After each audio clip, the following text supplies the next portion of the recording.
Hello everyone, welcome back to GK today. This is Nuzhat सना और आज के सेशन में हम डिस्कस करेंगे 25th और 26th ऑफ अगस्त के सबसे मोस्ट इम्पॉर्टेंट करंट अफेयर्स. चलिए स्टार्ट कर लेते हैं अपना session. The first question is Kakrapar atomic power station recently seen in the news is located in which Indian state. ये ककरापार एटॉमिक पावर स्टेशन कौन से स्टेट में लाई करता है आपको ये बताना है. Correct answer here is C option Gujarat. India का सेकेंड 700 मेगावाट का nuclear reactor at Kakrapar atomic power station जो कि गुजरात में है, ये स्टार्ट हो चुका है. इसने बेसिकली अपना फुल कैपेसिटी ऑपरेशन स्टार्ट कर दिया है 21 ऑफ अगस्त 2024 को. ठीक है, ये बेसिकली एक तरह की इंडिजिनस डिजाइन है और फिलहाल ये ऑपरेट करती है 90% कैपेसिटी के साथ. और successful operation of this plant follows it's twin unit that is KAPS-3. ठीक है, तो इंडिया का प्लान है कि फर्दर 14 और रिएक्टर्स ऐसे सेम डिजाइन के बिल्ड करना by the end of 2031 to 2032. अगर हम करेंटली बात करें तो NPCIL ऑपरेट करती है 24 रिएक्टर्स को, साथ ही 8 रिएक्टर्स अभी अंडर कंस्ट्रक्शन है. And by the end of 2031 to 32 India की जो न्यूक्लियर पावर कैपेसिटी है ऐसा एक्सपेक्ट किया जा रहा है कि वो लगभग 22,480 मेगावाट तक पहुंच जाएगी. ठीक है, तो ककरापार एटॉमिक पावर स्टेशन की लोकेशन है सी ऑप्शन गुजरात. यहाँ पे बात हो रही है NPCIL की. तो सबसे पहले फुल फॉर्म क्या होता है NPCIL का? It is nuclear power corporation of India limited. पहली बार इसको कब एस्टैब्लिश किया गया था? तो 1987 में इस बॉडी को एस्टैब्लिश किया गया था. और NPCIL का पर्पस क्या है?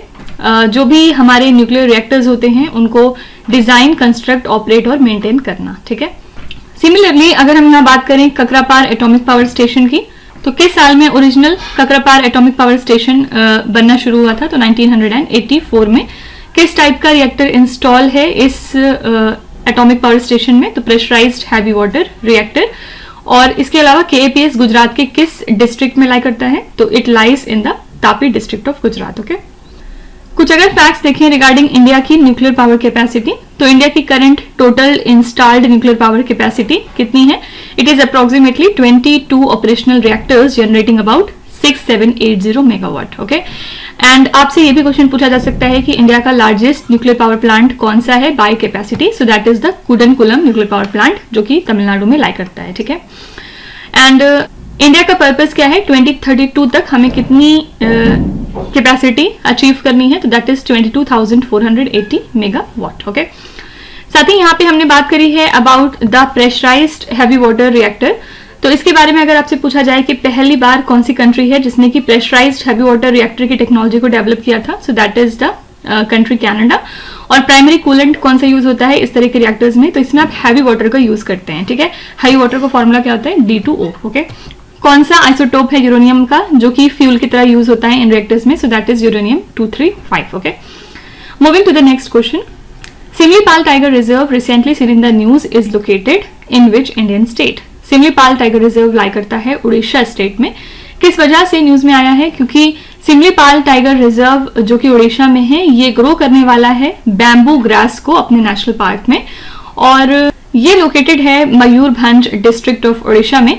ये कवर करता है एरिया ऑफ 2750 स्क्वायर किलोमीटर्स और इसमें डिफरेंट वाटरफॉल्स फीचर होते हैं लाइक जोरंडा एंड बारही पानी. ओके, इसको as a tiger reserve designate किया गया था 1973 में और बाद में जाके इसको वाइल्ड लाइफ सेंचुरी घोषित कर दी गई थी 1979 में. ठीक है, और 1980 में 303 स्क्वायर किलोमीटर को प्रपोज किया गया as a national park. Finally 2009 में इसको डिक्लेयर किया गया यूनेस्को के बायोस्फीयर रिजर्व की लिस्ट में. ठीक है, ये रिजर्व पार्ट है मयूरभंज एलिफेंट रिजर्व का और इसमें फीचर करते हैं हिली टेरेन को with diverse vegetation, mainly northern tropical moist deciduous forest और इसमें सेवी एवरग्रीन पैचेस मिलते हैं. ठीक है, तो सिमलीपाल टाइगर रिजर्व की लोकेशन याद रखिएगा. आंसर है यहाँ पे उड़ीसा. न्यूज में क्यों आया? Because Similipal tiger reserve in Orissa will now grow the bamboo grass in the national park. Okay, कुछ यहाँ पे फैक्ट्स देखेंगे. सबसे पहले सिमलीपाल टाइगर रिजर्व जो है इसको कौन से साल में वाइल्ड लाइफ सैंक्चुरी घोषित करी गई थी? तो 1979 में. कौन से दो वाटरफॉल्स हैं जो कि लोकेटेड हैं सिमलीपाल टाइगर रिजर्व पे? आंसर है यहाँ पे जोरंडा और बरेही पानी. ये दोनों वाटरफॉल्स इसी सिमलीपाल टाइगर रिजर्व पे लोकेटेड हैं. और इसके अलावा आपसे ये पूछा जा सकता है कि पहला बायोस्फीयर रिजर्व कौन सा था जिसको कि डेजिग्नेट किया था यूनेस्को ने, so that is the Yellowstone national park, ठीक है। Moving to the next question, recently which country has launch the orangutan diplomacy to save the critically endangered species. कौन सी कंट्री है जिसने ओरंगुटान डिप्लोमेसी को हाल ही में लॉन्च किया है? पर्पज यहाँ पे क्या है? इस क्रिटिकली इंडेंजर्ड स्पेशीज को प्रोटेक्ट करना। करेक्ट आंसर है यहाँ पे डी ऑप्शन, मलेशिया, ठीक है।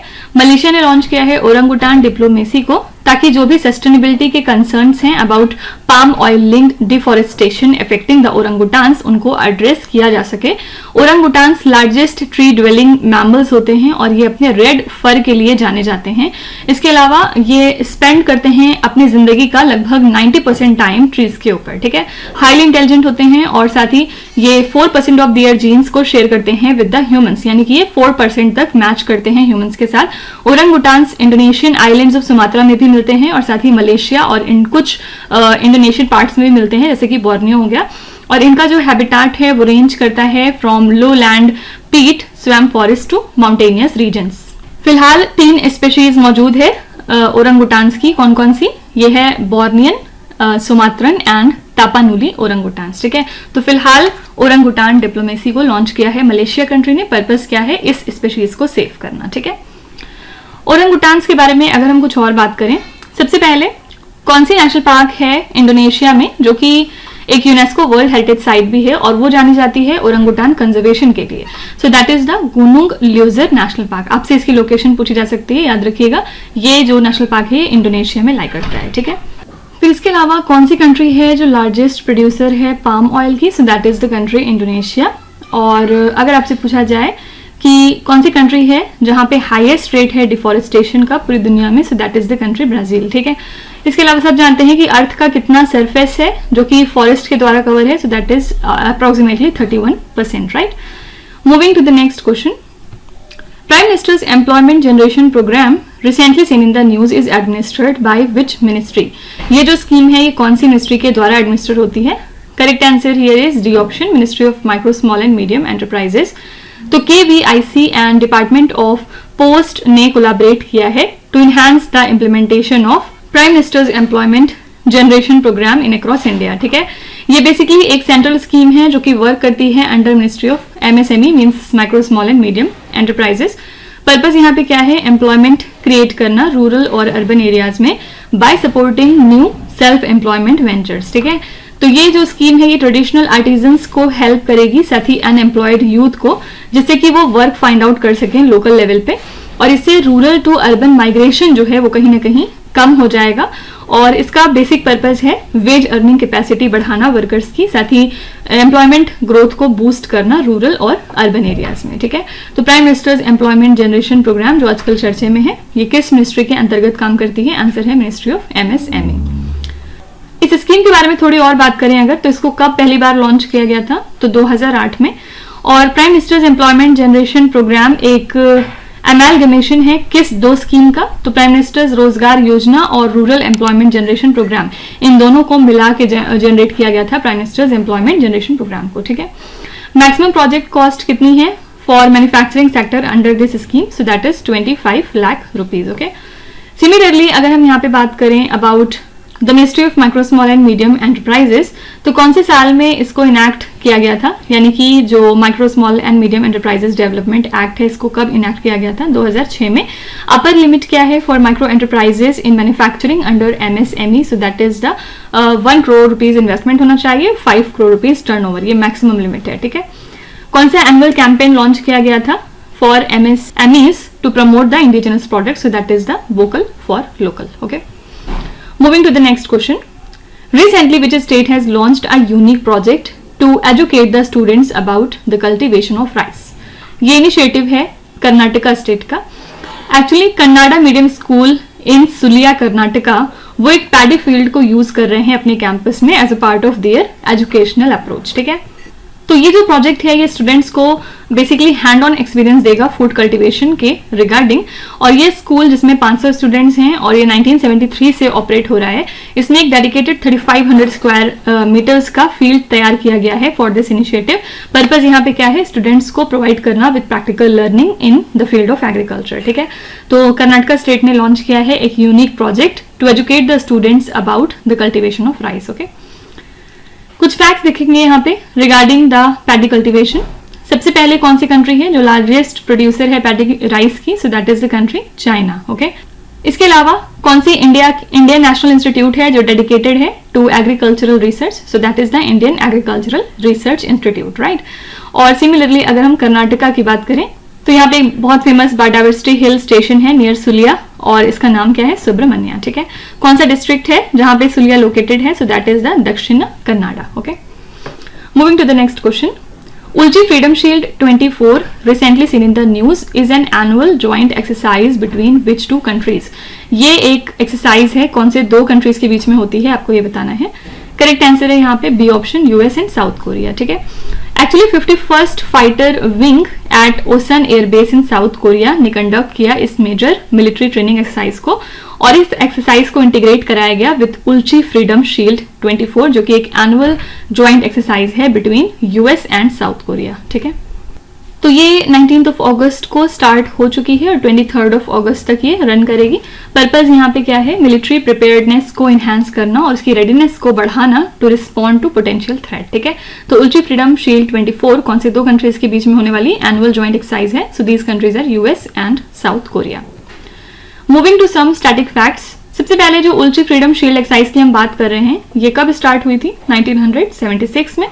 मेन कंपोनेंट्स क्या होते हैं इस एक्सरसाइज में, सबसे पहले military simulations and civil defence drills. Okay, इसके अलावा आपसे ये क्वेश्चन पूछा जा सकता है मोटो क्या है 51st फाइटर विंग का जो कि स्टेशनड है at the Osan airbase, so that is the leading the charge. Okay, ये इसका मोटो था। फिर मिलिट्री प्रिपेयर्डनेस की बात करें तो कौन से की कॉन्सेप्ट हैं जो कि एड्रेस करते हैं नेशन की एबिलिटी को to mobilise and deploy their military forces, so this is the term force readiness. Okay, और कौन सी कंट्री है जिसने की प्रैक्टिस किया था टोटल डिफेंस के कॉन्सेप्ट को जिसमें इन्होंने सिविलियन रेडीनेस को भी इंक्लूड किया था मिलिट्री ट्रेनिंग के साथ, सो that is the country Singapore. ठीक है, ज्वाइंट मिलिट्री एक्सरसाइजेस की अगर हम बात करें थोड़े से इसके फैक्ट्स देख लेते हैं। सबसे पहले इसका प्राइमरी पर्पस क्या होता है, तो इंटर ऑपरेबिलिटी को इनहेंस करना। और अगर आपसे पूछा जाए कि तलिस्मान सैबर कौन से दो कंट्रीज के बीच में होने वाली एक्सरसाइज है, so these countries are US and Australia. ठीक है, moving to the next question. Recently, which airport has been awarded the best airport title at the India Travel Awards? इस अवार्ड फंक्शन में कौन सा एयरपोर्ट है जिसको best airport का खिताब मिला है? करेक्ट आंसर है यहाँ पे C option, Rajiv Gandhi international airport. ठीक है, कहाँ पे लाई करता है, हैदराबाद में, और इसको नेम किया गया है as the best airport at the India travel awards तीसरी बार लगातार। ठीक है, ये अवार्ड हाईलाइट करता है इनके कमिटमेंट को to provide an exceptional passenger experience, साथ ही इनके ये रेपुटेशन को भी बूस्ट करता है एविएशन इंडस्ट्री में, राइट। और अगर आपको याद हो तो राजीव गांधी इंटरनेशनल एयरपोर्ट ने इसके पहले स्काई ट्रैक्स अवार्ड भी जीता था for best airport staff in India and south Asia 2024। इसी के साथ इनका ये स्टेटस दर्शाता है एज अ टॉप एयरपोर्ट। इस एयरपोर्ट की जो मॉडर्न फैसिलिटीज हैं और इसके जो एफिशिएंट ऑपरेशंस हैं उसकी वजह से ये इनको एक इंपॉर्टेंट प्लेयर बनाता है हैदराबाद के ग्रोथ में as an important air travel hub in India and as well as in South Asia. ठीक है, तो राजीव गांधी इंटरनेशनल एयरपोर्ट को ये टाइटल दिया गया है as the best airport in the Indian travel awards. Fine, Rajiv Gandhi international airport जो है ये कब पहली बार ओपन हुआ था, 2008 में इसको बनवाया गया था। और इसके लिए IATA का कोड क्या होता है, HYD, क्योंकि ये हैदराबाद में लाई करता है। ठीक है, फिर कौन सी ऑर्गेनाइजेशन है जो ऑपरेट करती है इस एयरपोर्ट को, तो ये है GMR, Hyderabad international airport limited. ठीक है, फिर अगर आपसे पूछा जाए ये जो ट्रेवल अवार्ड्स की हम यहाँ पे बात कर रहे हैं इंडिया ट्रेवल अवार्ड्स की, तो कौन इसको कंसेप्चुलाइज करता है, तो it is the DDP publication. कौन से साल में ये अवार्ड स्टार्ट हुआ था दिया जाना, 2014 में इसको स्टार्ट किया गया था। और किस सेक्टर से रिलेटेड है, यानी कि कौन से सेक्टर में इंडिया ट्रेवल अवार्ड दिया जाता है, तो ट्रेवल एंड टूरिज्म के सेक्टर में। फिर स्काई ट्रैक्स की जैसे कि हमने बात करी कि स्काई ट्रैक्स का अवार्ड भी जीता था राजीव गांधी इंटरनेशनल एयरपोर्ट ने, तो कौन सी कंसल्टेंसी है जो कि ऑर्गेनाइज करती है स्काई ट्रैक्स अवार्ड को, सो that is the sky tracks. और ये अवार्ड कब स्टैब्लिश हुआ था, 1999 में। स्काई ट्रैक्स अवार्ड का एक और नाम क्या होता है, वर्ल्ड एयरपोर्ट अवार्ड। ठीक है, इसको आप वर्ल्ड एयरपोर्ट अवार्ड के नाम से भी जानते हैं। हैदराबाद में एक बहुत इंपॉर्टेंट फोर्ट है जो आपसे स्टैटिक जीके में पूछा जा सकता है. It is the Golconda fort. Okay, moving to the next question. Recently who has been appointed as the new union home secretary. हमारे नए यूनियन होम सेक्रेटरी कौन अपॉइंट हुए हैं? करेक्ट आंसर है यहाँ पे A option, mister Govind Mohan. ठीक है, सीनियर आईएएस ऑफिसर हैं गोविंद मोहन और ये बन चुके हैं हमारे नए यूनियन होम सेक्रेटरी. और इन्होंने इसी के साथ सक्सीड किया है मिस्टर अजय कुमार भल्ला को. ठीक है, तो इसके पहले गोविंद मोहन सेक्रेटरी थे यूनियन मिनिस्ट्री ऑफ कल्चर में. और होम सेक्रेटरी का रोल क्या होता है? बेसिकली ये second most powerful secretarial post होती है इंडिया के अंदर. और फर्स्ट कौन सी होती है? तो the first one is cabinet secretary. ठीक है, तो करंट में अगर हम बात करें कि कैबिनेट सेक्रेटरी कौन है तो वो है मिस्टर राजीव गौबा. ठीक है, तो ये अलग अलग पोजीशंस हैं जो याद रखिएगा. गोविंद मोहन 1989 बैच के आईएएस ऑफिसर हैं सिक्किम कैडर से. और साथ ही इनके पास इलेक्ट्रिकल इंजीनियरिंग की डिग्री है फ्रॉम बीएचयू यानी कि बनारस हिंदू यूनिवर्सिटी. साथ ही इन्होंने पीजी डिप्लोमा किया था आईएम अहमदाबाद से.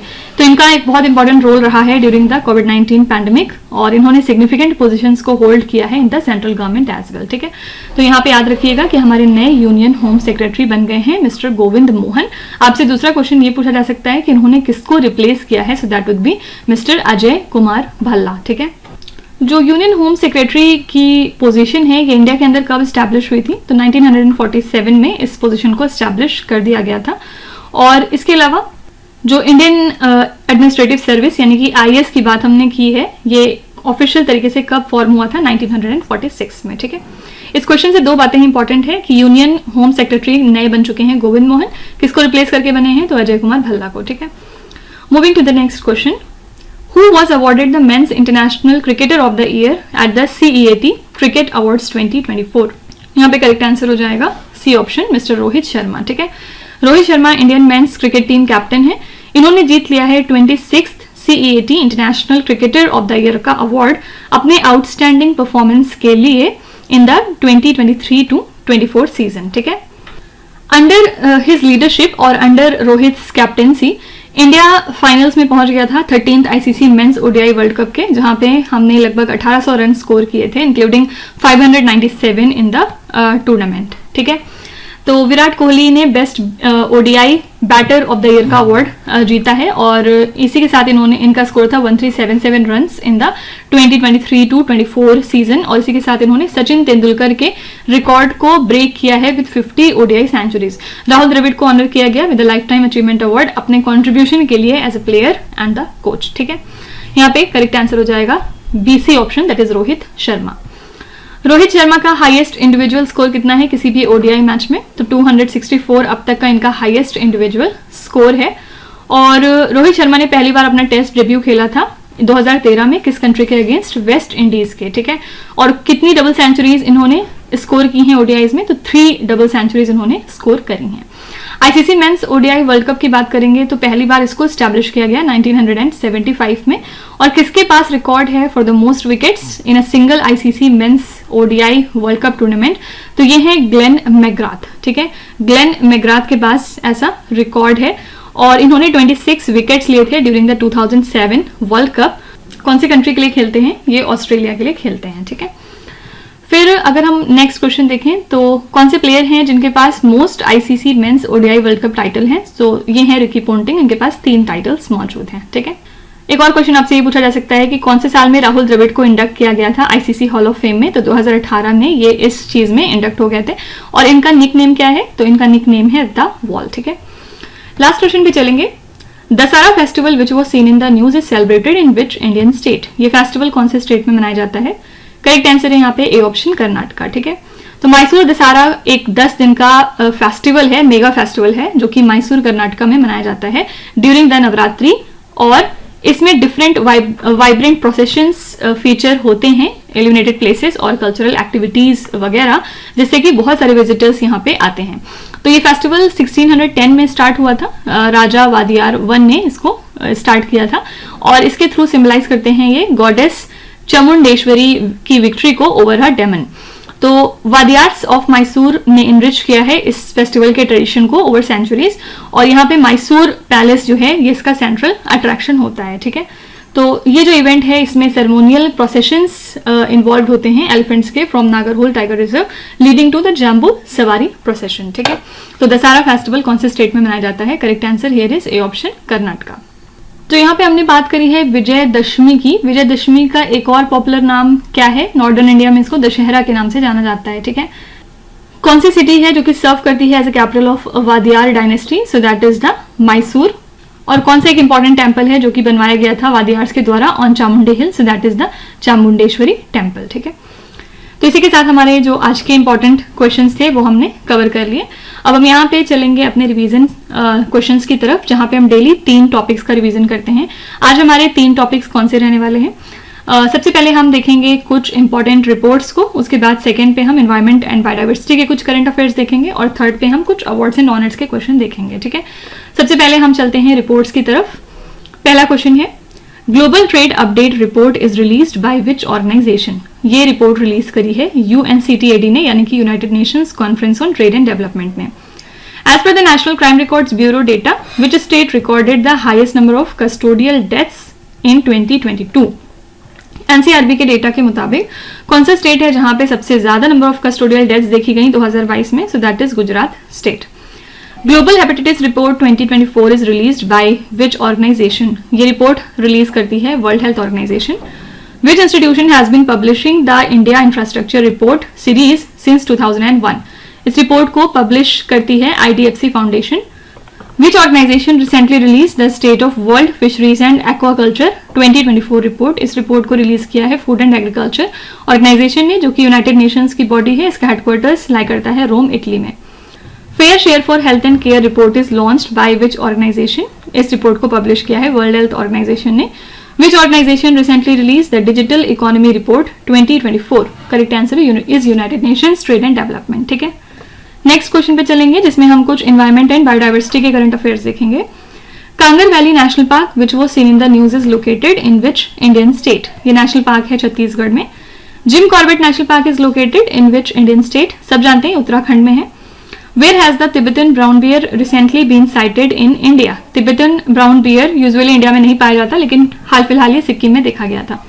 Recently, which country has started the Rhizotope project to protect the rhinos? Rhinos को प्रोटेक्ट करने के लिए Rhizotope प्रोजेक्ट को स्टार्ट किया था साउथ अफ्रीका ने। फिर नेक्स्ट है Nandan Kanan zoological park that was recently making news is located in which Indian state? ये पार्क लाई करता है उड़ीसा में। फिर नेक्स्ट है Pantanal wetland is located in which region? ये वेटलैंड है साउथ अमेरिका में। फिर नेक्स्ट है Ritacuba Blanco glacier is located in which country? ये ग्लेशियर है कोलंबिया में, ठीक है। नेक्स्ट हम देखेंगे कुछ अवार्ड्स एंड ऑनर्स के question. Who has recently won the great Arab minds award in the field of literature and arts? ये अवार्ड जीत लिया है वैसिने लारिच ने, ठीक है। Indian activist Safeena Husain who has been awarded the prestigious $5 lakh वाइस prize recently has been awarded for her work related to? तो India के एक्टिविस्ट सफीना हुसैन किस फील्ड से रिलेटेड है? ये गर्ल्स एजुकेशन के मामले में काम करती हैं। National geo science award which was seen in the news instituted bye which ministry? ये अवार्ड फॉर्म करती है मिनिस्ट्री ऑफ माइंस। और कुछ दिन पहले हमने ये क्वेश्चन डिस्कस किया था डिटेल में। Recently which Indian airport receive the recognition at UNESCO's 2023 Prix Versailles? Correct answer here is Kempegowda international airport, जो कि बेंगलुरु में है। David Johnson who recently passed away was associated with which sport? David Johnson का हाल ही में निधन हो गया और ये क्रिकेटर थे। Recently who has been appointed as the ambassador of India to Russia? India की तरफ से एम्बेसडर बने हैं विनय कुमार रशिया कंट्री के लिए। फिर नेक्स्ट है Shirshendu Mukhopadhyay who recently won the 2023 Kuvempu Rashtriya Puraskar is a prolific writer of which language? हाल ही में इनको 2023 का कुवेम्पू राष्ट्रीय पुरस्कार दिया गया और ये एक प्रोलिफिक राइटर हैं बंगाली लैंग्वेज में, ठीक है। तो इसी के साथ हमारी 3 स्लाइड्स जो हैं वो कवर होती हैं और अगली स्लाइड में मैं आपको कुछ क्वेश्चंस एज अ होमवर्क दूंगी। इसमें कुछ लोकेशन बेस्ड करंट अफेयर्स हैं और इनके आंसर आपको कमेंट्स में मेंशन करने होंगे, ठीक है। ये क्वेश्चंस ऑलरेडी हम कहीं ना कहीं डिस्कस कर चुके हैं पीछे, तो जो लोग आप में से हमारे साथ रेगुलर बने हुए हैं उनको इनके आंसर जरूर आते होंगे। तो आप एक बार अटेम्प्ट जरूर करिएगा, कमेंट्स में आप अपने आंसर मेंशन कर सकते हैं और जिनको नहीं आते, 1-2 आते हैं सिर्फ, वो दूसरों के आंसर्स को देख के अपना नॉलेज बढ़ा सकते हैं और फर्दर फ्यूचर के लिए याद रख सकते हैं, ठीक है। तो इसी के साथ यहाँ पे मैं अपना सेशन वाइंड अप करती हूँ और कल फिर हम लेंगे विद कल के current affairs. Till then stay tuned. Thank you so much for watching and please do not forget to subscribe to GK Today. With this, me Nuzhat Sana signing off.